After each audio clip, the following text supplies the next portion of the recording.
رات کے 2 بج رہے ہیں، کمرے میں گھوپ اندھیرا ہے اور موبائل اسکرین کی نیلی روشنی میں ہم مسلسل اپنے انگوٹھے سے اسکرولنگ کر رہے ہیں۔ ہاں، دن بھر کی تھکن کے بعد دماغ اس وقت تقریباً سن ہو چکا ہوتا ہے۔ بالکل، اور اچانک ایک ایسی چیز کا اشتہار سامنے آتا ہے جس کے بارے میں ہمیں معلوم بھی نہیں تھا کہ ہمیں اس کی ضرورت ہے، ہاں، اور اگلے ہی لمحے ہم اپنا فیس آئی ڈی یا پاسورڈ ڈال کر وہ چیز خرید چکے ہوتے ہیں۔ اور اگلی صبح اٹھ کر انسان سر پکڑ لیتا ہے کہ آخر یہ کیا ہوا؟ ایسا ہی ہے نا، ہم اکثر رات گئے ایسی چیزیں کیوں خرید لیتے ہیں جن کی ہمیں قطعی کوئی ضرورت نہیں ہوتی؟ یہ ایک ایسا سوال ہے جو ہم میں سے ہر اس شخص کے ذہن میں آتا ہے جو اسکرین کے سامنے اپنا وقت گزارتا ہے۔ میں خود کئی بار سوچتی ہوں کہ یہ کیسے ہو گیا؟ دیکھیں، اس کی وجہ یہ ہے کہ اس وقت ہمارا دماغ کسی بھی قسم کی مزاحمت کرنے کی پوزیشن میں نہیں ہوتا۔ دن بھر کے فیصلوں کے بعد ہماری قوت ارادی، جسے نفسیات کی زبان میں ڈیسیژن فٹیگ کہتے ہیں، وہ بالکل ختم ہو چکی ہوتی ہے۔ اچھا۔ اور اسکرین کے پیچھے بیٹھے الگوریدمز اس بات کو بخوبی جانتے ہیں۔ وہ ہماری عادات، ہمارے رکنے کے دورانیے اور یعنی ہماری کمزوریوں کا اتنی گہرائی سے مطالعہ کر چکے ہوتے ہیں کہ وہ عین اسی وقت وہ پروڈکٹ پیش کرتے ہیں جب ہمارے انکار کرنے کی صلاحیت سب سے کمزور ہوتی ہے۔ ارے واہ! جی، یہ کوئی اتفاق نہیں ہے، یہ ایک انتہائی منظم سائنس ہے۔ اور یہی وہ مقام ہے جہاں سے آج کے اس تفصیلی جائزے کا باقاعدہ آغاز ہوتا ہے۔ آج کے اس گفتگو کا مقصد ہی یہ کھوج لگانا ہے کہ کیسے ہمارا اسکرین پر محض ایک بے خیالی کا اسکرول ایک پکی خریداری میں بدل جاتا ہے۔ بالکل، اور اس کی بنیاد کوئی ہوائی باتیں نہیں ہیں۔ ہاں، آج ہم جس ریسرچ کا پوسٹ مارٹم کر رہے ہیں وہ 2024 میں جرنل آف ماڈرن سائنس میں شائع ہوئی تھی۔ یہ پولینڈ کی WSJ university of applied sciences, جس کے لوگوں پر ایلشڈ ڈی گیسپری درج ہے۔ ہاں، اسی یونیورسٹی کے محقق باربرا اینزاک کی تحقیق ہے۔ اس ریسرچ نے ڈیجیٹل مارکیٹنگ اور ہماری نفسیات کے درمیان موجود ان تاروں کو بے نقاب کیا ہے جو ہمیں کٹ پتلیوں کی طرح نچا رہے ہیں۔ بالکل صحیح کہا۔ اس تحقیق کا ایک بہت ہی دلچسپ حصہ اس بات پر ہے کہ ہم خریداری کا فیصلہ کرتے کیسے ہیں۔ روایتی خریداری میں تو یہ ہوتا تھا کہ انسان نے اپنے کسی دوست یا محلے دار سے پوچھا کہ فلاں چیز کیسی ہے اور اس کے زبانی مشورے پر چل پڑے، یعنی وہ پرانا ورڈ آف ماؤتھ۔ بالکل۔ لیکن باربرا کی ریسرچ بتاتی ہے کہ اب یہ ورڈ آف ماؤتھ یعنی زبانی مشورہ پوری طرح ڈیجیٹل ہو چکا ہے۔ پرنٹ میڈیا اور کاغذ کے فلائرز کا دور تو تقریباً ختم ہو چکا ہے نا؟ ہاں، اب ان کی جگہ فلیش سیلز اور ڈیجیٹل کوپنز نے لے لی ہیں۔ اور یہاں ایک ایسا اعداد و شمار سامنے آتا ہے جو واقعی دماغ گھما دینے والا ہے۔ ٹرسٹ پائلٹ کی رپورٹ کے مطابق 84% لوگ آن لائن ریویوز پر اتنا ہی بھروسہ کرتے ہیں جتنا وہ اپنے خاندان یا دوستوں کے مشورے پر کرتے ہیں۔ 84%؟ یہ واقعی بہت بڑا نمبر ہے۔ اس لیے دوستوں کی سوشل میڈیا پوسٹ سے متاثر ہوتے ہیں۔ دیکھیے، یہ 84% والا ہنسا بظاہر ایک عام سا نمبر لگتا ہے، لیکن اس کے پیچھے انسانی نفسیات کا ایک بہت بڑا میکینزم کام کر رہا ہے جسے ہم سوشل پروف یا سماجی توثیق کہتے ہیں۔ اچھا، یہ کیسے کام کرتا ہے؟ جب ہم کسی چیز کو خریدنے لگتے ہیں تو ہمارے دماغ کو خطرہ محسوس ہوتا ہے کہ کہیں ہمارے پیسے ضائع نہ ہو جائیں۔ اس خطرے کو کم کرنے کے لیے دماغ ایک شارٹ کٹ ڈھونڈتا ہے۔ صحیح۔ جب وہ دیکھتا ہے کہ کسی پروڈکٹ کے نیچے 5000 اجنبیوں نے مثبت تبصرے کیے ہیں تو دماغ کہتا ہے کہ بھائی 5000 لوگ غلط نہیں ہو سکتے۔ اس نے انفرادی سطح کا بھروسہ جو پہلے صرف جاننے والوں تک محدود تھا اب اجتماعی ڈیٹا پر منتقل کر دیا ہے۔ تو گویا آن لائن ریویوز آج کے دور کا وہ جدید چوپال بن چکے ہیں جہاں پوری دنیا کے اجنبی اکٹھے ہو کر کسی پروڈکٹ کی خامیاں اور خوبیاں گنوا رہے ہوتے ہیں۔ بالکل ایسا ہی ہے۔ لیکن ایک بہت بڑا سوال پیدا ہوتا ہے یہاں۔ ہم سب جانتے ہیں کہ انٹرنیٹ پر فیک ریویوز کا کتنا بڑا جال بچھا ہوا ہے۔ ہاں، بوٹ فارمز۔ بالکل، باقاعدہ بوٹ فارمز ہیں جو پیسے لے کر 5 اسٹار ریٹنگز دیتے ہیں۔ ہم اتنے بھی تو بھولے نہیں ہیں کہ اس بات کو نہ سمجھتے ہوں۔ پھر ہمارا دماغ ان اجنبیوں پر اندھا دھند اعتبار کیوں کر لیتا ہے؟ الگوریدم ہمارے اس شکی مزاج کو کیسے چکما دیتا ہے؟ یہ بہت ہی زبردست نکتہ ہے۔ دماغ کو چکما دینے کے لیے محض 5 اسٹار ریٹنگ کافی نہیں ہوتی آج کل۔ الگوریتھم ان ریویوز کو ایک خاص ترتیب سے پیش کرتا ہے۔ وہ کیسے؟ وہ سب سے اوپر وہ تبصرہ دکھائے گا جس میں کسی صارف نے تصویر بھی لگائی ہو اور تھوڑی سی تنقید بھی کی ہو کہ پروڈکٹ تو اچھی ہے لیکن ڈیلیوری ایک دن لیٹ تھی۔ ارے ہاں، میں نے بھی اکثر ایسے ریویوز دیکھے ہیں۔ یہ ہلکی سی خامی اس ریویو کو حقیقی بنا دیتی ہے۔ ہمارا دماغ اس حقیقت پسندی کو دیکھ کر مطمئن ہو جاتا ہے کہ یہ تبصرہ کسی مشین نے نہیں بلکہ ایک اصلی انسان نے لکھا ہے۔ مطلب ہم اس شخص سے کبھی نہیں ملے لیکن ہم اس کی بات مان کر اپنے پیسے خرچ کر دیتے ہیں۔ بالکل، کیونکہ ڈیجیٹل مارکیٹنگ نے اس اجنبی کو ہمارے لیے ایک قابل اعتماد مشیر بنا دیا ہے۔ حیرت انگیز۔ لیکن جب ہم ان اجنبیوں پر بھروسہ کر رہے ہیں اور پروڈکٹ کو فزیکلی چھو کر بھی نہیں دیکھ سکتے تو کوئی تو ایسی چیز ہوگی جو اسکرین کے پیچھے موجود کسی برانڈ پر ہمارا اعتماد بناتی ہے۔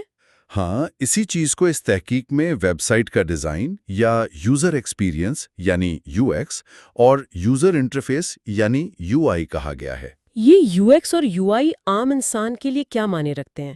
میں چاہوں گی کہ آپ اسے ذرا آسان الفاظ میں سمجھائیں۔ اسے ایک حقیقی دنیا کی مثال سے سمجھتے ہیں۔ فرض کریں ہم ایک بہت بڑے شاپنگ مال میں جاتے ہیں۔ وہاں روشنی بہت کم ہے، راستے بھول بھلائیوں جیسے ہیں، پروڈکٹس پر قیمت کی پرچیاں بھی نہیں لگیں۔ بالکل، اور کیش کاؤنٹر ڈھونڈنے میں آدھا گھنٹہ لگ جاتا ہے۔ تو ہم کیا کریں گے؟ ہم جھنجھلا کر سامان وہیں چھوڑیں گے اور باہر آ جائیں گے۔ 100%۔ ڈیجیٹل دنیا میں خراب یو ایکس یا یو آئی بالکل یہی چیز ہے۔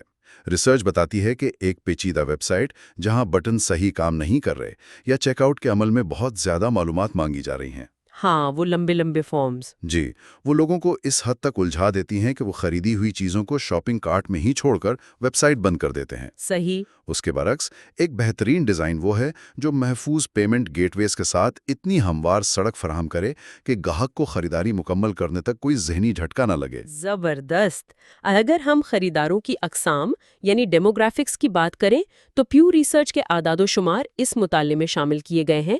ان کے مطابق 18 سے 29 سال کے نوجوان سب سے زیادہ آن لائن شاپنگ کرتے ہیں، جو کہ منطقی بات ہے، نوجوان ٹیکنالوجی سے زیادہ جڑے ہوئے ہیں۔ انگیز رجحان یہ سامنے آیا کہ خواتین مردوں کے نسبت زیادہ آن لائن شاپنگ کرتی ہیں۔ تحقیق اس کی سب سے بڑی وجہ سہولت کو قرار دیتی ہے، خاص طور پر موبائل کامرس جیسے ایپل پے اور گوگل والیٹ کا استعمال۔ بالکل۔ اب میرا سوال یہاں یہ ہے کہ اگر خواتین کی خریداری کی بڑی وجہ محض سہولت ہے تو کیا ای کامرس ایپس جان بوجھ کر اس طرح ڈیزائن کی جاتی ہیں جو خاص طور پر خواتین کی نفسیات کو نشانہ بنائے؟ یہ سوال اکثر مباحثوں کا حصہ بنتا ہے، لیکن تکنیکی اور مارکیٹنگ کی سطح پر اس کا جواب تھوڑا مختلف ہے۔ دیکھیں، ویب سائٹ کا ڈیزائن صرف کسی ایک صنف کو نشانہ نہیں بناتا، اچھا، بلکہ اس کے پیچھے رسپانسو ڈیزائن نامی ایک وسیع تر فلسفی کام کر رہی ہے۔ یہ رسپانسو ڈیزائن خریدار کے دماغ پر کیسے اثر انداز ہوتا ہے؟ دراصل ہمارے دماغ کا اگلا حصہ، جسے پری فرنٹل کارٹیکس کہتے ہیں، وہ منطقی فیصلے کرتا ہے۔ جب ہم خریداری کر رہے ہوتے ہیں تو یہ حصہ کہتا ہے، رکو، کیا ہمارے پاس اس چیز کے لیے بجٹ ہے؟ ہاں، کیا واقعی اس کی ضرورت ہے؟ بالکل۔ رسپانسو ڈیزائن کا اصل ہدف اس منطقی دماغ کو سوچنے کا وقت ہی نہ دینا ہے۔ اس کا مقصد خریداری کے عمل میں رگڑ یا جسے فرکشن کہتے ہیں، اسے ختم کرنا ہے۔ مطلب کم سے کم وقت اور کم سے کم کلکس میں خریداری مکمل کروانا۔ 100%۔ جب پروڈکٹ پسند کرنے اور گوگل والیٹ کے ذریعے انگوٹھا لگا کر ادائیگی کرنے کے درمیان صرف 1 سیکنڈ کا فاصلہ رہ جائے گا تو دماغ کو مزاحمت کا موقع ہی نہیں ملے گا۔ سہولت ہر انسان کو پسند ہے، اور ایپس دراصل پروڈکٹ نہیں بلکہ اسی سہولت کو بیچ رہی ہوتی ہیں۔ یہ تو واقعی ایک خطرناک حد تک ذہین طریقہ ہے۔ مطلب ویب سائٹس اب صرف استعمال میں آسان نہیں رہے بلکہ اب وہ ہماری سوچ کے آگے بند باندھنے لگی ہیں۔ ایسا ہی ہے۔ اور یہاں سے ہم اس گفتگو کے سب سے سنسنی خیز حصے میں داخل ہوتے ہیں، مصنوعی ذہانت یعنی اے آئی اور میٹاورس۔ ہاں، یہ ٹاپک بہت دلچسپ ہے۔ تحقیق بتاتی ہے کہ ہم 1992 کے ناول سنو کریش کے محض ایک تخیلاتی تصور سے نکل کر آج ڈی سینٹرلینڈ اور روبلاکس جیسی دنیاؤں تک آ چکے ہیں جو برانڈز کو ایک بالکل نیا ڈیجیٹل ماحول فراہم کر رہے ہیں۔ بالکل۔ اس کے علاوہ web sites per a I chat bots بیٹھے ہیں جو نیچرل لینگویج پروسیسنگ یعنی NLP ٹیکنالوجی استعمال کر رہے ہیں۔ عام سننے والوں کے لیے کیا اس NLP کا مطلب صرف یہ ہے کہ باٹ ہمارے ٹائپ کیے گئے کی ورڈز کو پڑھتا ہے، یا یہ اس سے کچھ آگے کی چیز ہے؟ نہیں، یہ اس سے بہت آگے کی چیز ہے۔ نیچرل لینگویج پروسیسنگ کا مطلب یہ ہے کہ چیٹ باٹ اب انسانوں کے بات کرنے کا انداز، ان کا لہجہ اور یہاں تک کہ ان کے جذبات کو سمجھنے کی کوشش کر رہا ہے۔ جذبات کو بھی؟ جی، اگر ایک صارف غصے میں کیپٹل لیٹرز میں ٹائپ کر رہا ہے کہ میرا آرڈر کہاں ہے، تو NLP کی مدد سے باٹ یہ سمجھ جاتا ہے کہ صارف مایوس یا غصے میں ہے، ارے واہ! اور پھر وہ اسی مناسبت سے ایک ہمدردانہ اور فوری حل پیش کرنے والا جواب دیتا ہے۔ یہ کوئی روایتی مشینی جواب نہیں ہوتا، یہ 24 گھنٹے دستیاب ایک ایسی کسٹمر سروس ہے جو صارف کو یہ احساس دلاتی ہے کہ اسے سنا جا رہا ہے۔ اور جب صارف کو یہ احساس ہوتا ہے کہ اسے سنا جا رہا ہے تو پھر پرسنلائزیشن کا جادو چلتا ہے۔ بالکل۔ ریسرچ میں نیٹ فلکس اور یوٹیوب کے ریکمنڈیشن انجن کا ذکر ہے جو ہماری دیکھنے کی ہسٹری اور ڈیٹا کی بنیاد پر ایسی تجویز دیتے ہیں کہ انسان گھنٹوں اسکرین سے نظریں نہیں ہٹا پاتا۔ وہ آپ کو اسکرین سے باندھ لیتے ہیں؟ ہاں، اگر ہم اسے ایک مثال سے سمجھیں تو مصنوعی ذہانت بالکل آپ کے پسندیدہ ریسٹورنٹ کے اس انتہائی ذہین اور حاضر دماغ ویٹر کی طرح ہے جو آپ کے بیٹھنے اور مینیو کارڈ کھولنے سے پہلے ہی آپ کی پسند کی ڈش دسترخوان پر لا کر رکھ دیتا ہے۔ بہت خوبصورت تشبیہ ہے۔ انسان حیران ہوتا ہے کہ اسے کیسے پتا چلا، لیکن وہ ویٹر کئی مہینوں سے آپ کے ذائقے کا مطالعہ کر رہا ہوتا ہے۔ یہی وہ مقام ہے جہاں ہمیں مشین لرننگ الگوریدمز کے کام کرنے کے طریقہ کار کو گہرائی میں سمجھنا ہوگا۔ دیکھیں، یہ الگوریدمز صرف یہ نہیں دیکھتے کہ ہم نے کیا خریدا یا کیا سرچ کیا۔ تو پھر یہ اور کیا دیکھتے ہیں؟ یہ دراصل ہمارے رویوں کی انتہائی باریک خوراک پر زندہ رہتے ہیں۔ ہم اسکرین پر جتنا زیادہ وقت گزارتے ہیں، یہ اتنا ہی خطرناک حد تک درست ڈیٹا جمع کرتے ہیں۔ مثال کے طور پر ہم فیس بک یا انسٹاگرام پر سکرول کر رہے ہیں۔ ہم نے کسی جوتے کی تصویر پر کلک نہیں کیا، اسے لائک بھی نہیں کیا، بس سکرول کرتے ہوئے وہاں اپنا انگوٹھا 2 ملی سیکنڈز کے لیے زیادہ روکا۔ بالکل۔ یہ 2 ملی سیکنڈز کا ٹھہراؤ الگوریدم کے لیے ایک سگنل ہے کہ اس شخص کے دماغ میں اس جوتے کے لیے کہیں نہ کہیں ایک دلچسپی موجود ہے۔ مائی گاڈ! یہ الگوریدمز لمحہ بہ لمحہ ہمارا حساب لگاتے ہیں اور پھر اسی تفصیلی پروفائل کی بنیاد پر ایسی مارکیٹنگ مہمات تیار کرتے ہیں جن سے بچنا تقریباً ناممکن ہو جاتا ہے۔ یہ ذہین ویٹر اب صرف آن لائن ایپس تک محدود نہیں رہا نا؟ اس تحقیق کا اگلا حصہ ہمیں بتاتا ہے کہ حقیقی دنیا کے بڑے فزیکل برانڈز بھی اس ٹیکنالوجی کا بے دریغ استعمال کر رہے ہیں۔ ہاں، اس کی بہت سی مثالیں موجود ہیں۔ فیشن کی دنیا میں زارا کو ہی دیکھ لیں۔ اس برانڈ نے AI پر مبنی ایک ایسا ٹول متعارف کرایا ہے جو گاہکوں کی جسمانی پیمائش اور فیشن کی ترجیحات کا ڈیٹا اکٹھا کرتا ہے۔ بالکل۔ اس ڈیٹا کی مدد سے وہ اپنی سپلائی چین کو بہتر بناتے ہیں کہ کون سا سائز کس علاقے میں زیادہ بکے گا، اور اس کا سب سے بڑا فائدہ یہ ہوتا ہے کہ پروڈکٹس کی واپسی یعنی ریٹرنز میں نمایاں کمی آتی ہے۔ ظاہر ہے، کیونکہ جب AI کی مدد سے خریدار کو بالکل فٹ آنے والی اور اس کے ذوق کے عین مطابق چیز بھیجی جائے گی تو وہ اسے واپس کیوں کرے گا؟ ہاں، لاجیکل سی بات ہے۔ ریٹرنز کسی بھی ای کامرس کاروبار کے لیے ایک بہت بڑا نقصان ہوتے ہیں، اور AI اسے کم کرنے میں جادوئی کردار ادا کر رہا ہے۔ جمالیے ہیں۔ اس کی ایک حالیہ مثال کوکا کولا Y3000 ہے، جس کا ذائقہ دنیا بھر کے صارفین کے ڈیٹا اور AI کی مدد سے تیار کیا گیا تھا۔ ہاں، یہ کافی خبروں میں بھی رہا تھا۔ بالکل، لیکن اس ریسرچ میں جس چیز نے واقعی مجھے چونکا دیا وہ 2014 کا ایک واقعہ ہے۔ تحقیق بتاتی ہے کہ 2014 میں کوکا کولا نے اپنی 60 وینڈنگ مشینوں میں سینسرز لگائے تھے۔ جی۔ ان سینسرز کا ڈیٹا AI الگوریدمز کو دیا گیا تاکہ سپلائی کی پیشن گوئی کی جا سکے۔ اس کے نتیجے میں فروخت میں 15% اضافہ ہوا اور انوینٹری کو دوبارہ بھرنے کی ضرورت میں 18% کمی آئی۔ اب ذرا 1 منٹ رکیے۔ جی۔ 2014؟ یہ تو چیٹ GPT اور موجودہ AI کے عام ہونے سے بہت پہلے کی بات ہے۔ کیا واقعی 2014 میں کوکا کولا ایک عام سی وینڈنگ مشین کو ڈیٹا جاسوس کے طور پر استعمال کر رہا تھا؟ یہ سب اتنی جلدی کیسے ممکن ہوا؟ یہاں ہمیں ایک بہت اہم تکنیکی فرق کو سمجھنا ہوگا۔ ڈیٹا جمع کرنا کوئی نئی چیز نہیں ہے، کمپنیاں کئی دہائیوں سے بگ ڈیٹا جمع کر رہی ہیں۔ اچھا۔ لیکن 2014 میں کوکا کولا نے جو کیا وہ صرف ڈیٹا جمع کرنا نہیں تھا، وہ پریڈکٹیو انالیٹکس یا پیشگوئی کرنے والے تجزیے کی شروعات تھی۔ ڈیٹا سے مستقبل پڑھنا؟ بالکل۔